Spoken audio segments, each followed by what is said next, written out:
Bonjour à toutes et à tous, bienvenue sur Stade Lavallois TV. Aujourd'hui, on va avoir le plaisir de pouvoir échanger avec Bertrand Bayou, entraîneur des gardiens du Stade Lavallois. Bertrand, comment vas-tu? Ça va très bien, merci, bonjour. Merci à toi. Première question, forcément, qu'est-ce qui t'a donné envie de devenir entraîneur des gardiens, Bertrand?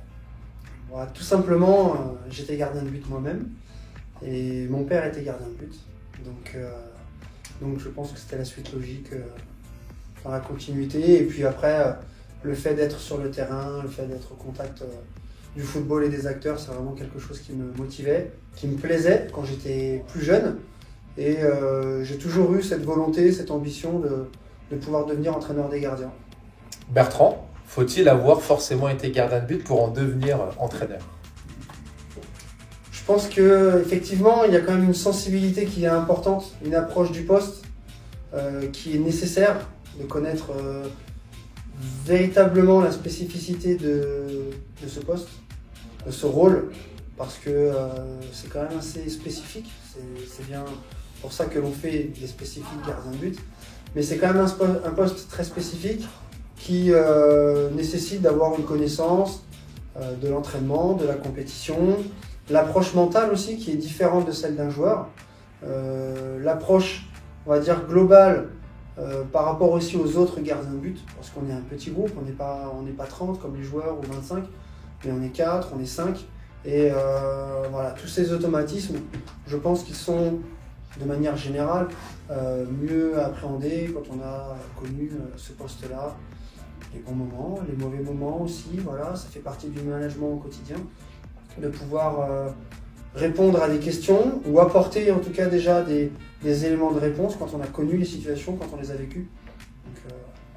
Est-ce que le poste de gardien de but, ce ne serait pas le poste le plus ingrat du football? Je m'explique.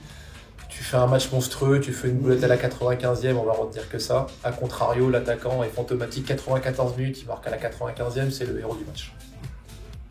Ouais, je pense que ça c'est quelque chose qui est dit et répété, mais effectivement le rôle de gardien de but a une charge mentale assez importante. C'est une évidence.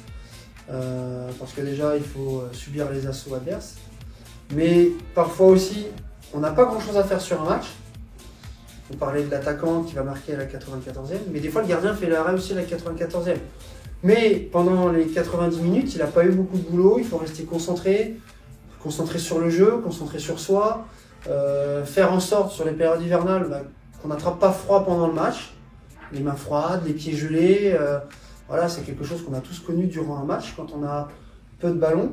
Et la difficulté, elle est là, effectivement, c'est de rester concentré, de rester focus sur le match pour pouvoir faire un arrêt au dernier moment, même pas forcément un arrêt exceptionnel, mais ne serait-ce qu'un arrêt, quand on n'a pas eu beaucoup de situations en match, c'est un élément qui n'est pas forcément évident. Après, oui, c'est ingrat, parce que quand on prend des buts, on a toujours un peu l'impression qu'on aurait peut-être pu faire mieux, faire comme ça. Mais il faut aussi travailler sur cette charge mentale et s'habituer au fait que voilà, ce poste, ils le connaissent par cœur. Et sur un match, ils ne pensent pas à ça. Ils pensent à la performance, ils pensent à réussir. Je pense que de manière générale, de toute façon, il faut penser plus positif. Avoir l'idée de dire, voilà, se sentir fort, se sentir vraiment puissant dans le but pour avoir la capacité à penser qu'on va arrêter 100% des ballons qu'on va avoir à négocier. L'objectif, c'est le clean sheet. L'objectif, c'est le clean sheet pour le gardien. Ça veut dire ne pas prendre de but. C'est un leitmotiv de ne pas prendre de but. Et même si on fait une ou deux interventions qui ne sont pas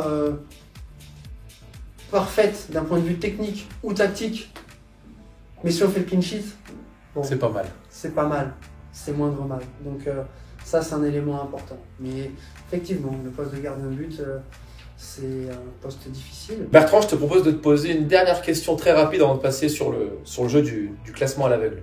Par quoi est-ce que tu es le plus excité, toi? Le fait de marquer à la 95e minute ou par le fait que l'un de tes gardiens puisse faire un arrêt à la 95e minute? Arrêt décisif, bien sûr. C'est une bonne question, ça. Sincèrement, je préfère qu'on marque à la 95e. Je préfère que ce soit nous qui marquions à la 95e. Pourquoi? Parce que ça veut dire que le ballon est dans le camp adverse. Au Bonne meilleur réponse. des cas, on aura fait le clean sheet. Voilà. Au très meilleur bonne des cas, réponse. on aura fait le clean sheet. Ça fait 1-0. Quand il est dans la surface, on ne sait jamais ce qui peut se passer. Donc, voilà. Ok, donc on marque à la On 95e. marque à la 95e et on fait un bon clean sheet et ça me va très bien. Je sais que tu me l'as beaucoup réclamé, tu m'as envoyé des textos, des mails, des appels. On va faire ton classement à l'aveugle. T'es prêt? De 1 à 10, c'est parti. Tu vas forcément te tromper, c'est ça que je recherche. Donnarumma, que des gardiens actifs. Que des gardiens actifs. Donnarumma, 2. Dominik Livakovic, le gardien de but de la Croatie. 4. Neuer, C'est un peu moins bien en ce moment quand même. 5. Mike Maignan. Ah, j'aime bien Mike Maignan. 2, 4, 5, c'est pris. Ah oui, c'est ça le problème en fait dans Oui. le jeu. 2 bis. 3. Thibaut Courtois. C'est difficile quand on ne sait pas après. Hein. Là, il te reste 1, 6, 7, 8, 9, 10. Ouais, 3. 3, c'est déjà dit, par Mike Maignan. Ah oui, c'est vrai, donc 3. C'est quoi? Je te l'accorde parce qu'il est compliqué. Fernando Muslera, 6, 7, 8, 9, 10. Et 1. 6. Emiliano Martinez. 7. De Gea, 8, 9, 10, 1. Bah 8. Il est complètement nul mon classement. André Onana, Il 9, 10, 1. Complètement nul mon classement. C'est l'objectif, hein. 9. On ne trichera pas 2 fois. Alors attention. Et le dernier que j'avais, c'était. Alors, moi, c'est mon préféré. C'est Yann Oblak. 10 ou 1. Ouais, bah je suis obligé de dire 1. 1. Bon, bah, c'est parfait. Par contre, je On pensais à va, un on va autre. mettre ton petit classement à côté. Tu vas voir, il ressemble un peu à rien, mais c'est pas mal.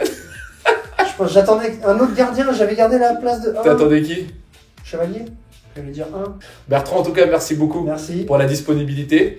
Et puis, bah, pour conclure, je te laisse prendre le maillot et puis nous montrer si tu as une belle relance de gardien sur la caméra. Je sors sur le banc.